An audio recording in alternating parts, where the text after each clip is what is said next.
近来这2天，程毅算是又摊上事儿了。点开消息，发现他被前公司告了。这都6年了，他不火的时候不告，火了才告，碰瓷的还是有点明显。前几日就有网友发现，其查查 APP 显示，程毅副时期永康奇缘影视文化工作室、厦门晨起奇缘影视传媒有限公司新增开庭公告信息，原告为广州天基演艺经纪有限公司星汇天基，案由为合同纠纷，案件将于7月2日在广东省广州市中级人民法院开庭审理。随后，程毅被前经纪公司起诉，图上热搜。当天，程毅所属经纪公司欢瑞世纪发布公告澄清，表示程毅与前公司已于2015年终止经纪代理关系，天基公司已书面确认双方并无纠纷。在此情况下，天基公司并无向程毅先生提起诉讼的合同或法律基础，其行为也涉嫌滥用诉权。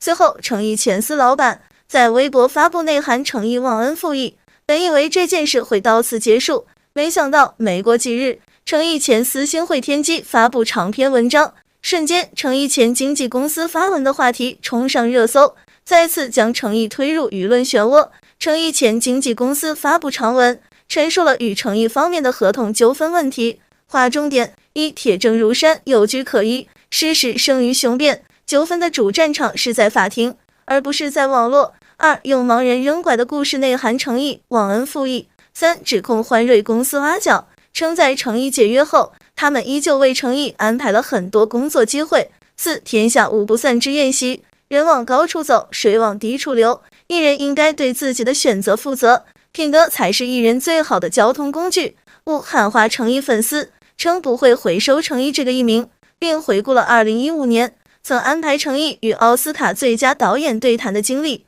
此外，声明中还表示，辛芷蕾出道前毫无才艺，是他们为其提供了演艺机会。看完长文，网友表示，程毅前经纪公司声明里面说不想舆论发酵，结果就带着艺人名字空降热搜，说好的没必要微博开庭呢，字里行间针对欢瑞，那搞欢瑞呀，针对打工人干嘛？打工人实惨，心疼程毅。当然，程毅与前公司的官司，一审法院就在中院，说明涉及金额很大。当然，这也不一定，涉及金额大，这只是其中一种可能性。其实前司告程毅理由很简单，主要是程毅现在好火，商业价值好高，前公司也想分一杯羹。据说辛芷蕾火了，这公司跟辛芷蕾打官司，然后败诉；尹正火了，这公司跟尹正打官司，然后败诉；程毅火了，他跟程毅打官司，目前一审败诉。既然是经济纠纷，双方之间的具体矛盾我们就不得而知了。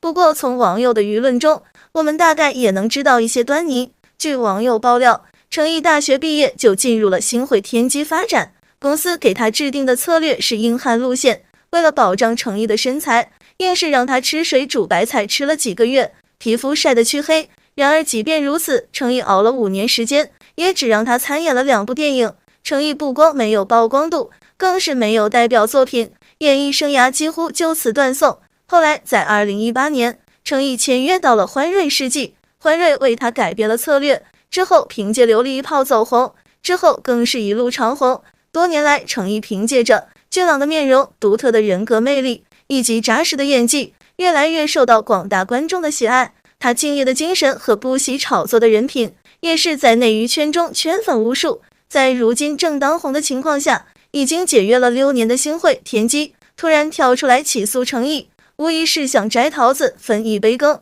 据悉，星汇天基娱乐公司近年来并没有多少像样的作品，旗下知名艺人更是没有多少，一度曾被传出倒闭的消息。此刻他们借着程毅火了之后整这么一出，明眼人一看就知道居心不良，也不知道当初刚毕业的程毅与他们是否签了什么不合理的合同。不管怎样，希望程毅一切安好吧。在舆论方面，网友们几乎是一边倒的支持程毅，尤其是不少程毅的粉丝，他们对这些前尘往事如数家珍。有网友猜测，以星汇天基的德行，不会是想要收回程毅的艺名吧？有不少网友表示，这个垃圾公司告了他家待过的所有艺人。虽然很多网友对此事表示义愤填膺，但是也有很多明智的网友分析说，在这几天搞这事，明显就是蹭热度。狐妖小红娘王权篇快上映了，不要理这家公司，让我专注在程毅的新戏上。不过程毅这些年遇到这类型的事情也不止一次，下面聊一聊他那不聪明的小脑袋怎么熬过来这些年的。程毅虽然出道比较早，但混了好几年也没有被观众记住。由于性格慢热，在剧组也属于小透明演员。2016年青云志庆功宴上，他虽是男二，却被工作人员忽略。切蛋糕时，所有人都要工具，唯独少了他那一把。尴尬的他只能默默向后移向边缘。不过这一举动被赵丽颖发现，然后邀请他共用一个工具来缓解他的尴尬，他们也因此结下友谊。以上这种事情还在2018年的山河明月剧组宴会上出现过。剧方的人给在场的每位艺人发红包的时，把程毅漏掉了。程毅想去接，工作人员不知道是不是没看到，而忽略了程毅伸过去的手。那一刻隔着屏幕的尴尬让人无奈又心酸。直到2020年电视剧《琉璃》爆了，程毅迎来了人生的第一个高光时刻，让他终于有参加节目露脸刷熟练度的机会了。而在琉璃云歌会上，不太懂内娱人情世故的表现被人截图放大，然后被网友重点关照。之后参加综艺《奔跑吧兄弟》中，大家对他还是比较友好的，但不经常上综艺的程毅，在后面的游戏环节惨遭18线金靖嫌弃，他也只能低头掩盖自己的情绪。之后的小游戏中，明明是前面的人已经跑偏话题了，输游戏的锅却要站在最后的程毅来背。导演当时也责怪了程毅，没有话语权的他，因为这些事情开始变得小心谨慎，基本对综艺是持拒绝态度。即使不得不上节目，也怕给人带去麻烦，更怕成为黑子的重点关照对象。而内娱看人下菜碟的毛病，在程毅身上体现的淋漓尽致。2022年《沉香如屑》和2023年《莲花楼》的播出，让名不见经传程毅有了火的资本。此刻你若盛开，蝴蝶自来的这句老话，在程毅身上体现的活灵活现，上节目也是妥妥的 C 位。面对突如其来的转变，程毅的表现除了紧张，并没有一丝得意。即使在节目中玩游戏猜不到题目，演员蔡文静也没有表现出不悦的神情，也不会为了 Q 流程对程毅催促。即使程毅看到正解让游戏重来，何炅侧面夸奖，这和上跑男时地位真的相差太大了。又或许是蔡文静、何炅本来就是很好。考古程毅之后，网友得出程毅之后在无理莲花的结论，这中间除了演技让人认可，还因为程毅这些年的经历和李莲花大相径庭。由于吃过太多次哑巴亏，他才开启不太聪明的防御盾牌，以此抵御娱乐圈各种明枪暗箭，这就有了爱奇艺尖叫之夜 C 位烫脚话筒烫手的名场面。由于程毅靠实力赢得了观众认可的同时，也让他在公司的地位直线上升。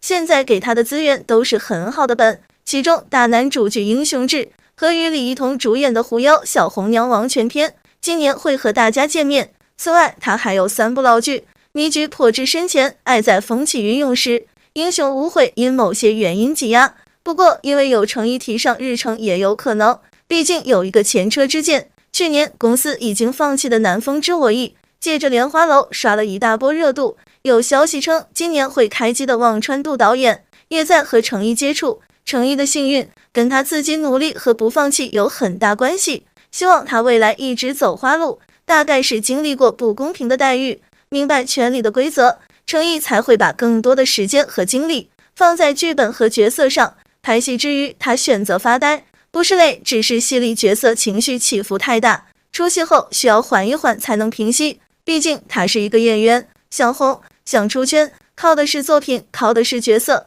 只有把这些搞明白了，才能证明自己的实力。至于综艺，他坦言自己并不是一个娱乐大众的人，也搞不清楚那些规则，与其费那些心思，还不如多看2个剧本。如今33岁的程毅终于做到了，光是2024年的待播剧就有《狐妖小红娘》、《英雄志》、《迷局破之深浅》等5部，其中那部《爱在风起云涌时》更是被积压了7年之久。如果不是这2年程毅势头正猛，还不知道以前拍的剧要存到什么时候才能播出。从不被认可到炙手可热的一线顶流，他终于用实力证明了我可以。